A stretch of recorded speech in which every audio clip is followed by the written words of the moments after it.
So this is a really wonderful opportunity and a very difficult opportunity as I close out a very long tenure as a member of the Convocation Executive.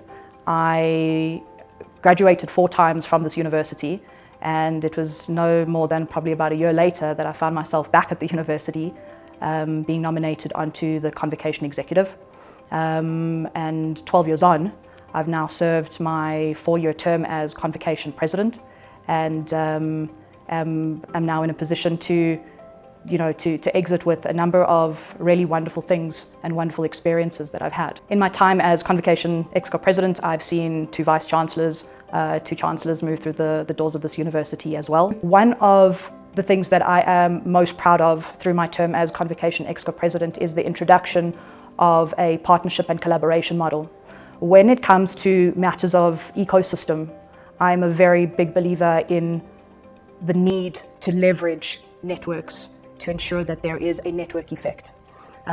Some of the collaboration and partnership initiatives that we've driven through the introduction of this includes, for example, the introduction of a number of startups to understand where we can plug startups into the university. An example of one of these was an edtech company where we were looking to understand how we can allow students to leverage off of the gig economy and gain some on-the-job experience.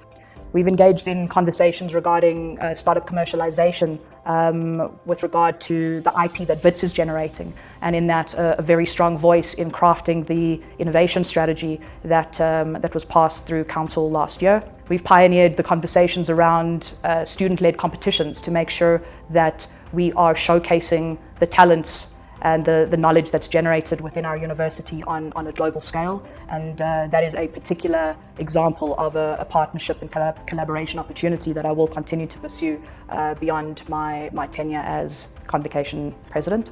Some other examples of some of the partnership and collaboration opportunities that we've taken is plugging into a food security scheme to ensure that we are giving hot meals to students on campus, so partnering with the teams on campus. I think that we feed on a daily basis about 1,000 hot meals, so we have ensured that we have a pipeline to continue doing that. We've also driven very hard conversations around student debt and engaging a number of corporations and SETAs to understand how we are able to leverage donations and fundraising to ensure that we are properly attending to matters such as student debt.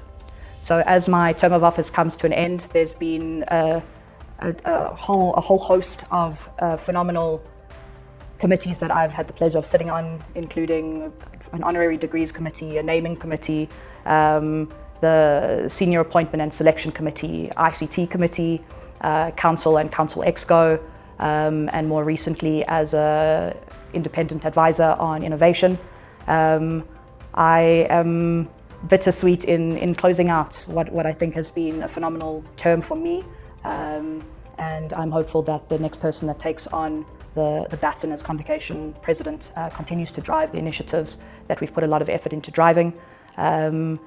Naturally, I can't get too far from the university, so I actually will be staying on as an external advisor on innovation. It is a space that I certainly love, and I have made that known that I will stay on in that capacity.